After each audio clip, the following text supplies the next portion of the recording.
నేను చెప్పేది జాగ్రత్తగా వింటే మన సొసైటీ ఎటుపోతుంది అనేది స్పష్టమవుతుంది. డేటింగ్ అనేది ఎంతమందితోటైనా చెయ్యొచ్చు. ఎంతమందితోటైనా డేటింగ్ చేసినా, డేటింగ్ చేసిన వాళ్ళని పెళ్లి చేసుకోవాల్సిన అవసరం లేదు. అది వ్యక్తిగతమైనటువంటి స్వేచ్ఛ అమ్మాయిలది అనేటువంటి విషయం ఎవరు చెప్పారంటే బాలీవుడ్ నటి కియారా అద్వానీ చెప్పారు. కియారా అద్వానీ మనకి తెలుగు ఫీల్డ్లో భరత్ అనేటువంటి నేను అనే సినిమాలో నటించారు. ఆ తర్వాత వినయ విధేయ రామ, గేమ్ చేంజర్ ఇలాంటి సినిమాలో నటించారు. కబీర్ సింగ్ బాలీవుడ్లో హిందీలో ఇలాంటి సినిమాలో నటించినటువంటి కియారా అద్వానీ ప్రేమించి సిద్ధార్థ మల్హోత్రాని పెళ్లి చేసుకుంది.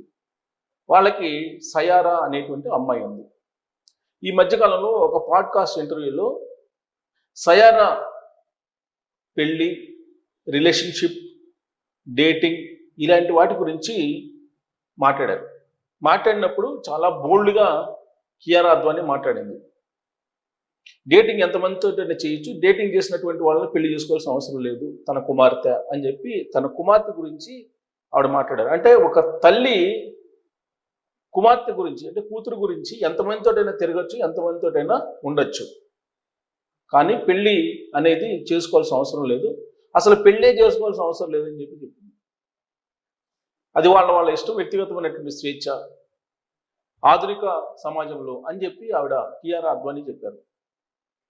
సహజీవనాన్ని సపోర్ట్ చేస్తూ జయా బచ్చన్, అమితాబ్ బచ్చన్ భార్య, ఆవిడ కూడా చెప్పారు. వీళ్ళంతా సెలబ్రిటీస్ అంటే సమాజానికి కొంత స్ఫూర్తిదాయకమైనటువంటి వాళ్ళు అనేటువంటి భావన ఉంటుంది.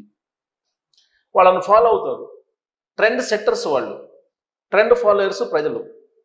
అందుకే సినిమా హీరోలు ఏ డ్రెస్ వేసుకుంటే ఆ డ్రెస్ని వేసుకుంటూ ఉంటారు యూత్. అలాగే హీరోయిన్ ఏ శారీ కట్టుకుంటే ఆ శారీ మహిళలు వేసుకుంటూ ఉంటారు. వాళ్ళు అనుసరించేటువంటి ఫ్యాషన్ని